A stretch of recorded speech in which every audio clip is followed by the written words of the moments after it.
আমরা বর্তমানে মাছ বিলে আছি না, বিলের মাঝখানে প্রচন্ড বৃষ্টির বেগ। পানি পানি ধরো মোবাইল তাহলে আমরা বাইরে বের হওয়ার পারতেছি না নৌকার, তো আর কি করার উপায় নেই। এই যে প্রচন্ড ঢেউ, বাতাস, বৃষ্টি, মেঘ আছে আকাশে, মেঘাচ্ছন্ন আকাশ, ওয়েদার খুব ভালো না। এই জন্য আমরা মজা করে পাইতেছি না বাইরে।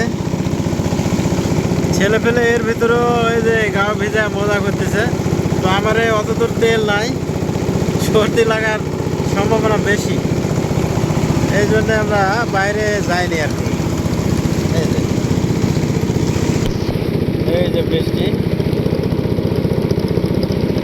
অনেক নৌকা, সারি সারি নৌকা আছে এখানে, অনেক বড় বিল, ভাইরাল বিল এটা, আশা এই গাড়ি বিল এটা।